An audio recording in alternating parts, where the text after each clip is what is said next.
நண்பர்கள் அனைவருக்கும் அன்பார்ந்த வணக்கம். இன்றைய பதிவில் செம்புத்தில் ஜெர்சியில் ஒரு சினை மாடுங்க. மாடு ரொம்பவும் கம்மி பட்ஜெட்டில் விற்பனைக்கு வந்திருக்குது. நல்ல தெளிவான மாடு, நல்ல கறவத்திறன் வாய்ந்த மாடுங்க. மாடு 3ஆம் மீத்து அப்படின்னு தான் சொல்லியிருக்காங்க. மாடு எந்த ஊர்லேருந்து விற்பனைக்கு வந்திருக்குது, இதனுடைய கறவத்திறன், விலை நிலவரம் எல்லாமே தெளிவாக பார்க்கலாம். 3ஆம் மீத்துங்க, 9 மாதம் சினியாக இருக்குதுங்க. 9 மாதம் சினியாக இருக்குதுங்க. இந்த கண்ணினா 10 நாட்கள் டைம் எடுத்துக்கணும்னு சொல்லியிருக்காங்க.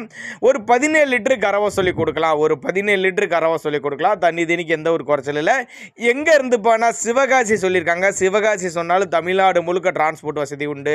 தமிழ்நாடு முழுக்க டிரான்ஸ்போர்ட் வசதி உண்டு. நல்ல கருங்காம்பு மாடு, ஜெர்சி டைப் மாடு தான். 17 லிட்டரு கெப்பாசிட்டி சொல்லியிருக்காங்க. விற்பனை விலை 47 ரூபா சொல்லியிருக்காங்க. 47 ரூபா சொன்னாலும் ஃபிக்ஸட் ப்ரைஸ் கிடையாது. விலை அனுசரித்து பண்ணி கொடுத்துடலாம் அப்படின்னு தான் நம்மளோட விற்பனை. அப்படியே 3ஆவது கடைப்பல்லு, சுழித்தப்பு கிடையாது. ஒரு 17 லிட்டரு கறவை கெப்பாசிட்டி, 47,000 விலை. சிவகாசிலேருந்து விற்பனைக்கு வந்திருக்குது. தேவைப்படும் நபர்கள் மட்டும் தாராளமாக கான்டாக்ட் பண்ணுங்கள்.